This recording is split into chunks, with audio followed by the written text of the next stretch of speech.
펴신 줄 믿고 레위기 22장 17절에서 33절의 말씀입니다. 제가 읽습니다. 여호와께서 모세에게 말씀하여 이르시되 아론과 그의 아들들과 이스라엘 온 족속에게 말하여 이르라. 이스라엘 자손이나 그 중에 거류하는 자가 서원 제물이나 자원 제물로 번제와 더불어 여호와께 예물로 드리려거든 기쁘게 받으심이 되도록 소나 양이나 염소의 흠없는 수컷으로 드릴지니 흠 있는 것은 무엇이나 너희가 드리지 말 것은 그것이 기쁘게 받으심이 되지 못할 것임이니라. 만일 누구든지 서원한 것을 갚으려 하든지 자의로 예물을 드리려 하여 소나 양으로 화목제물을 여호와께 드리는 자는 기쁘게 받으심이 되도록 아무 흠이 없는 온전한 것으로 할지니 너희는 눈먼 것이나 상한 것이나 지체 배임을 당한 것이나 종기 있는 것이나 습진 있는 것이나 기름먹은 것을 여호와께 드리지 말며 이런 것들은 제단 위에 화제물로 여호와께 드리지 말라. 소나 양의 지체가 더하거나 덜하거나 한 것은 너희가 자원제물로는 쓰려니와 서원제물로 드리면 기쁘게 받으심이 되지 못하리라. 너희는 고환이 상하였거나 치였거나 터졌거나 배임을 당한 것은 여호와께 드리지 말며 너희의 땅에서는 이런 일을 행하지도 말며 너희는 외국인에게서도 이런 것을 받아 너희의 하나님의 음식으로 드리지 말라. 이는 결점이 있고 흠이 있는 것인즉 너희를 위하여 기쁘게 받으심이 되지 못할 것입니다. 여호와께서 모세에게 말씀하여 이르시되 수수나 양이나 염소가 나거든 이래 동안 그것의 어미와 같이 있게 하라. 여덟째 날 이후로는 여호와께 화제로 예물을 드리면 기쁘게 받으심이 되리라.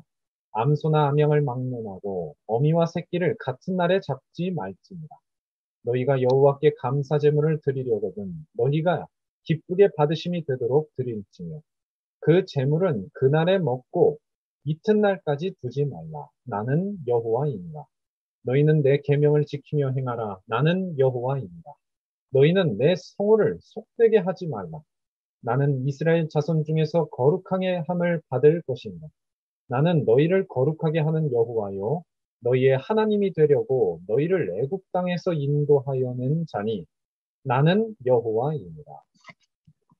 아멘. 네.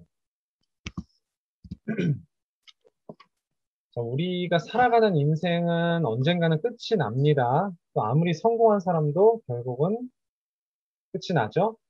성공도 끝이 납니다. 그런데 중요한 것은 하나님의 인자심과 의는 영원이라는 사실입니다. 그래서 시편 103편에 보면 인생은 그 날이 풀과 같으며 그 영화가 들의 꽃과 같도다. 그것은 바람이 지나면 없어진대요. 그런데 여호와의 인자심은 자기를 경외하는 자에게입니다. 영원부터 영원까지 이르며 그의 의는 자손의 자손에게 이르리니 곧 그 언약을 지키고 법도를 기억하여 행하는 자에게입니다. 자, 마찬가지입니다. 우리 인간의 육체는 언젠가는 죽어서 없어집니다. 물론 마지막 날에 다시 부활하지만은 그 전까지는 어쨌든 없어진 상태로 있게 되죠. 그런데 무엇이 영원합니까? 복음이 영원합니다. 좀 익숙한 말씀으로 이야기를 드리면 이사야 40장에 보면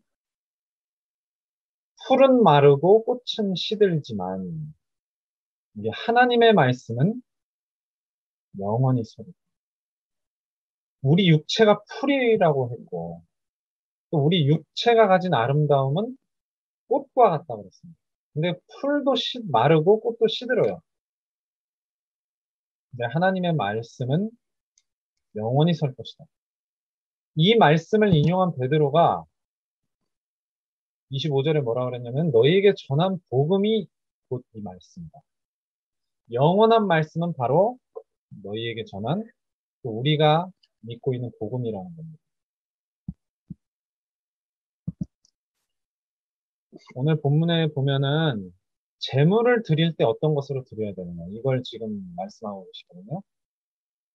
제물을 드릴 때 아무거나 드리는 것이 아니에요. 물론 소, 양, 염소 중에서 드리는 것인데 그것들 중에서도 이제 어떤 것을 드려야 되느냐 그걸 말씀하고 있거든요. 하나님께서 이런 것들을 요구하는 이유가 무엇이냐? 하나님이 누구신가를 알게 하는 거예요. 기억하게 하는 거예요. 잊지 않게 하는 겁니다. 이스라엘을 하나님께서 어디에서 부르셨냐? 애굽에서 부르셨거든요. 근데 애굽에서 너희의 하나님이 되려고 애굽 땅에서 인도하여 낸 자라 했는데 애굽 땅에서 이스라엘 백성들이 어떤 상태였었죠? 노예 상태였단 말이에요. 이것이 다 이스라엘 백성의 조상인 아브라함에게 약속이 되었던 말씀이에요. 창세기 15장 13절에 보면 너의 자손이 이방에서 객이 될 것이다. 그래서 400년 동안 그 이방 나라가 너의 자손을 괴롭힐 것이다. 그 약속하신 말씀대로 된 겁니다. 그래서 하나님이 어떻게 하셨어요? 이스라엘을 그 노예되었던 애굽 땅에서 건져내셨어요. 그 건져낸 사건이 무엇이냐면 유월절 사건입니다. 유월절이 뭐죠? 하나님께서 이스라엘 백성을 애굽에서 해방시키시기 위해서 애굽 나라에 10가지 재앙을 내리시는 거예요. 근데 그 10가지 재앙의 마지막 재앙이 바로 장자, 첫 소생의 죽음이거든요. 근데 무조건 다 죽인 것이 아니라 피할 수 있는 방법을 이스라엘 백성들에게 제시해 주세요. 그게 뭐예요? 어린 양의 피를 문인방과 좌우 문설주에 바르면 넘어갈 것이다. 넘어가는 집은 그 속에 사는 장자, 첫 소생이 죽지 않을 것이다. 이 유월절 사건이에요. 이게 이스라엘의 해방과 무슨 상관이 있죠? 이 사건을 통해서 비로소 애굽 바로가 이스라엘 백성들을 놓아주게 되고 중요한 복음의 예표가 되는 사건을 통해서 이 일이 이루어지게 하신 겁니다. 그래서 이제 빠져나온 이스라엘 백성들을 어떻게 만드신 거예요? 가나안으로 가게 만드신 거예요. 그래서 가나안의 정복자들이 되게 하신 겁니다. 가나안 땅을 정복해서 자기들의 땅으로 만들게 하신 거예요. 이것이 이제 역시나 미리 약속된 말씀의 내용이었습니다. 가나안 족속, 헷 족속, 아모리 족속, 브리스 족속, 히위 족속, 여부스 족속의 지방에 데려갈 것이다. 이게 가나안 땅이에요.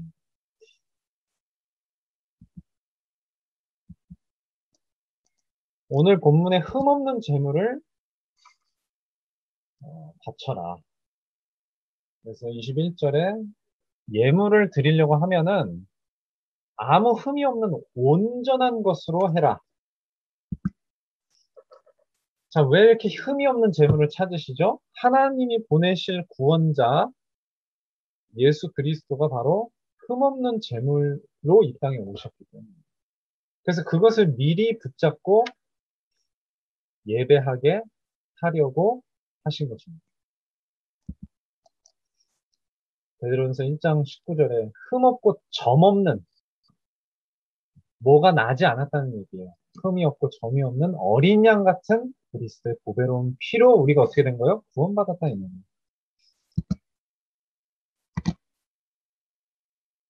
자, 이렇게 구원을 받으면서 우리가 과거의 헛된 행실에서 벗어나게 됐습니다. 방금 전에 본 성경 구절의 바로 앞구절이에요. 베드로전서 1장 18절에 보면 너희가 알거니와 너희 조상이 물려준 헛된 행실에서 대속함을 받은 것은 이렇게 돼 있죠. 눈이나 금같이 없어질 것으로 된 것이 아니라 흠없고 점없는 어린 양 같은 그리스도의 보배로운 피로 된 것이다. 그러면서 이제 어떻게 하십니까? 우리의 미래가 뭐였는데요? 영원한 지옥의 심판과 형벌이었죠. 그 미래를 바꿔버리신 거예요, 싹. 그래서 칭찬과 영광과 존귀를 얻게 되는 미래로. 이것이 우리에게 확실한 믿음이 되는 것이다. 확실한 믿음의 내용이 이것이다, 이 말이에요.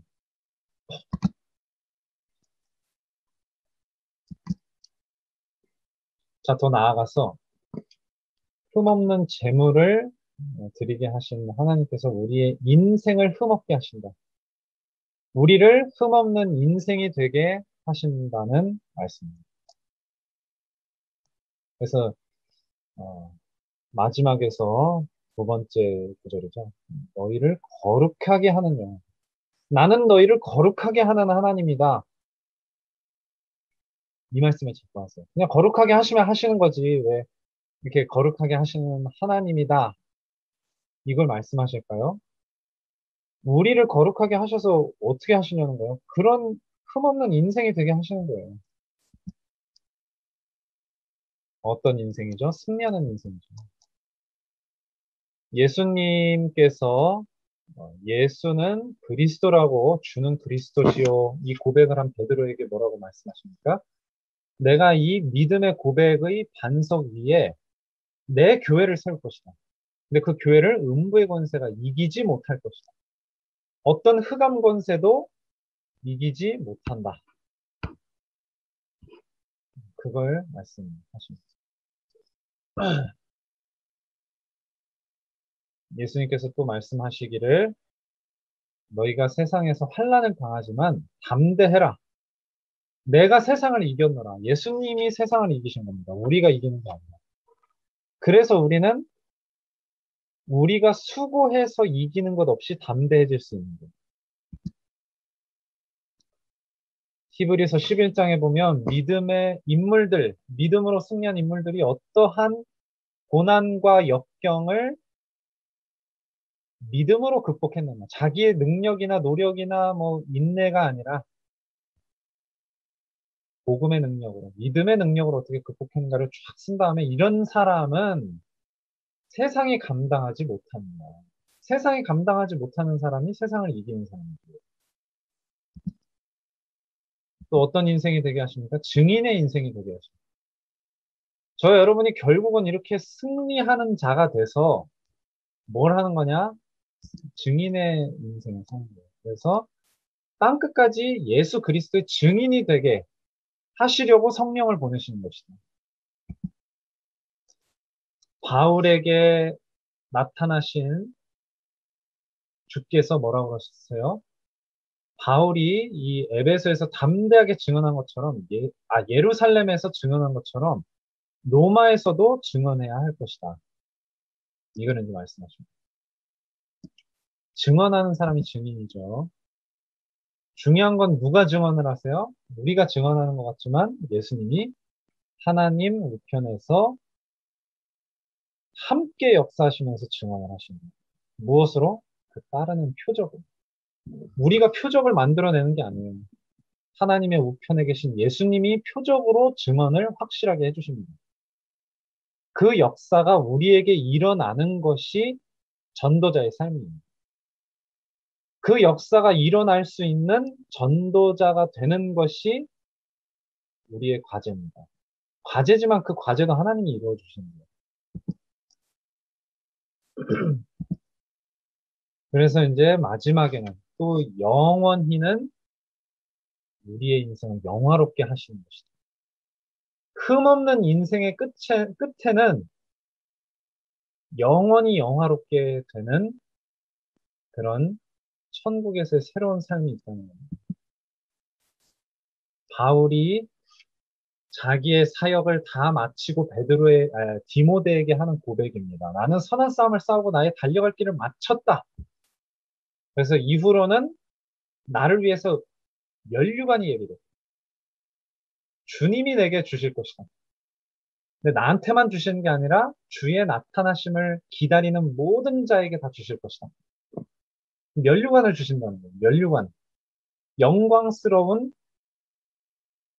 상징적인 상급의 하나입니다.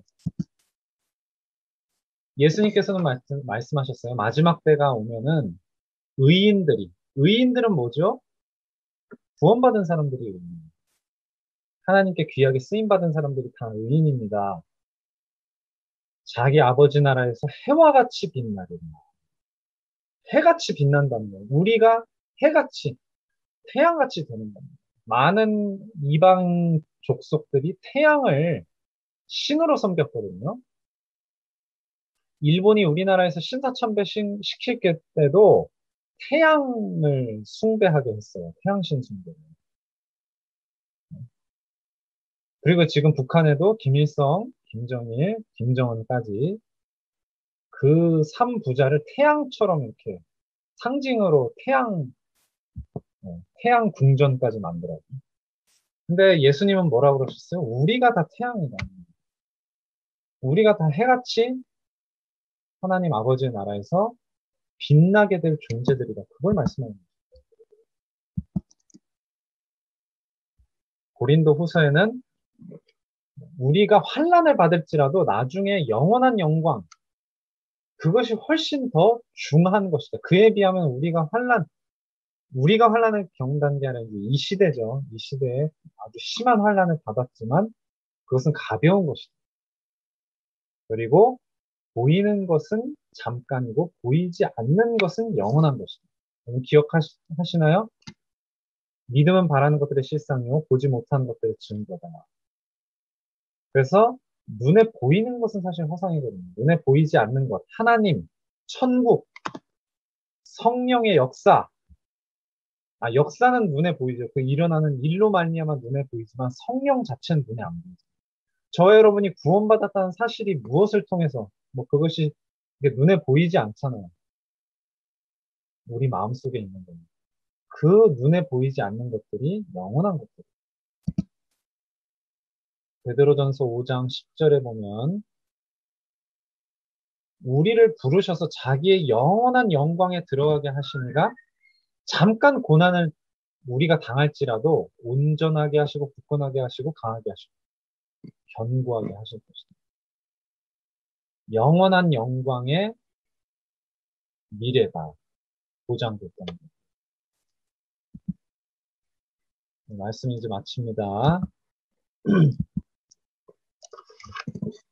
자, 오늘 하나님, 내가 너희의 하나님이 될 것이다. 우리는 뭐예요? 하나님의 백성. 이스라엘 사람들은 하나님의 백성이 되는 것이다. 이렇게 말씀해요. 우리도 마찬가지입니다.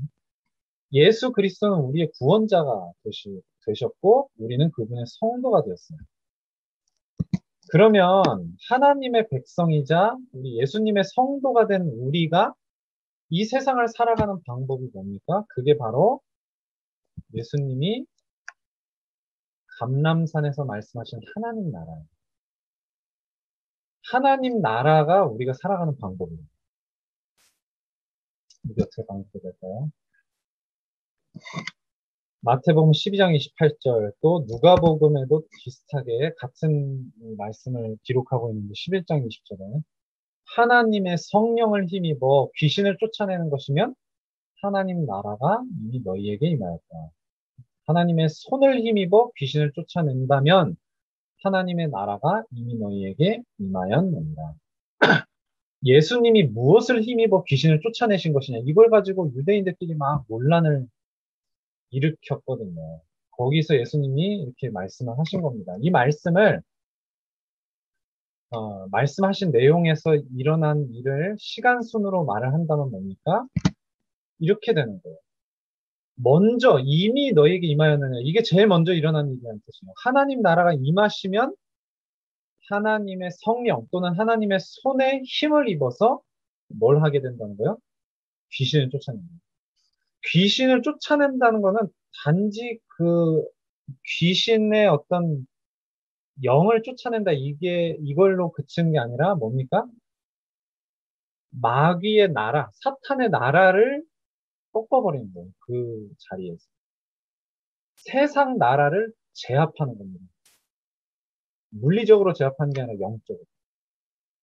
이게 우리가 세상을 살아가는 방법이라는 거예요. 하나님 나라가 임하시면 하나님으로부터 영적인 힘을 받고 성령의 힘, 하나님의 손길, 그것을 힘을 얻고 악한 영과 세상 나라를 이길 수 있게 됩니다. 여기에서 뭘 어떻게 합니까는 중요하지 않아요. 다 나오게 돼 있거든요. 이미 나와 있게 돼 있거든요. 그걸 하나님께서 깨닫게 하시거든요. 중요한 건 일이 되게 하시는 하나님의 역사입니다. 우리가 어떤 일이 되게 하는 게 아니라 그래서 세상을 살아가는 방법이 하나님 나라라는 거예요. 어떻게가 아니라. 이 세상에서는 어떻게 하면 성공할 수 있을까? 성공 방법에 대한 무수히 많은 그런 교훈들이 책으로 나와 있고 강연도 하고 그러거든요. 근데 우리는 다릅니다. 우리는 그거 따라가면 안 돼요. 참고는 할 수 있어도 그걸 따라갈 수 없습니다. 따라가서 될 게 아니에요. 하나님 나라입니다. 자, 기도하고 마치도록 하겠습니다.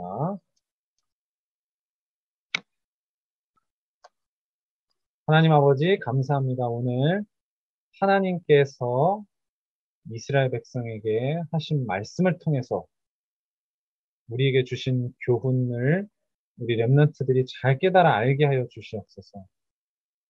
하나님께서 우리를 거룩하게 하시고 또 하나님이 우리의 하나님이 되셔서 우리의 모든 앞길을 인도하시는 그 가장 구체적인 방법인 하나님의 나라, 그것이 우리 렘넌트들에게 정확하게 이해되고 무엇보다도 삶 속에서 체험할 수 있도록 인도하여 주옵소서.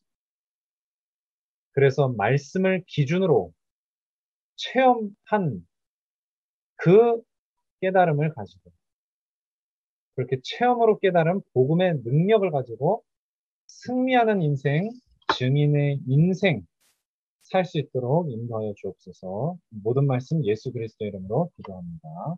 아멘. 네.